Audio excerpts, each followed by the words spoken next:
Bismillahirrahmanirrahim. Iyyaka na'budu wa iyyaka nasta'in. Secretary General OIC, respected foreign ministers, ladies and gentlemen.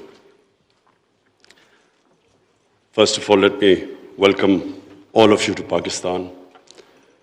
The irony is that 41 years ago, the extraordinary meeting of the OIC was held in Pakistan. It was discussing Afghanistan. And since then, all the troubles of Afghanistan started. No country has suffered as much as Afghanistan. 40 years of conflict.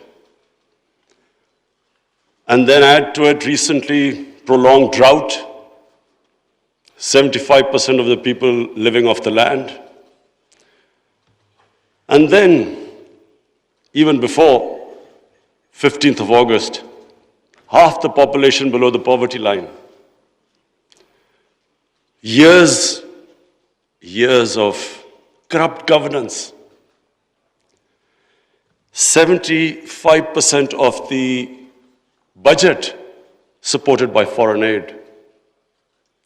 Now, a country in this situation, after 15th August, if the foreign aid dries up, the foreign reserves get frozen, banking system freezes, any country is going to collapse, let alone Afghanistan, which has suffered for the past 40 years.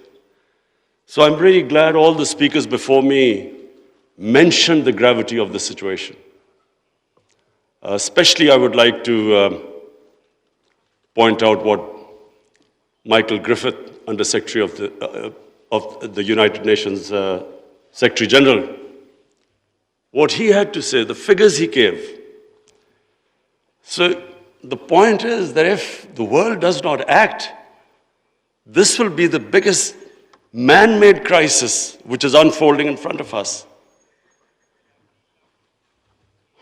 We, the OIC, it's a big responsibility on us, because not only is it the situation in Afghanistan as it unfolds, but it's a religious duty to help them.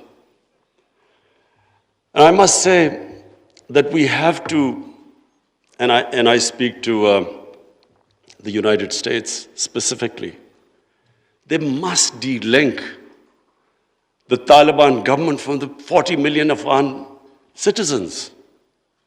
Even if they've been in conflict with Taliban for 20 years.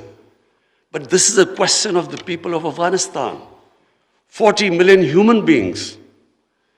And that's why it is very important that action is taken immediately. Already we are late. The Afghan winter, everyone knows, is extremely severe. And these preconditions, the Taliban have to, unless they have an inclusive government, human rights, women's rights, do not allow terrorism from the soil. Unless these preconditions are met, the humanitarian aid will not flow, and their foreign reserves won't be allowed to have them, or the banking system won't be allowed to function. This is very important. That first of all, the one time I met the Taliban foreign minister, he categorically said that they wanted to comply with these three conditions. Now the point is, we must understand that when we talk about human rights, every society is different. Every society's idea of human rights and women's rights are different. I just give you an example of the Pakhtunkhwa province, which borders Afghanistan. Because the culture is similar, because Taliban is basically predominantly a Pashtun movement, and there are more Pashtuns on our side of the border. Now, the city culture, is completely different with the rural culture. Kabul, culture in Kabul was always different to rural areas.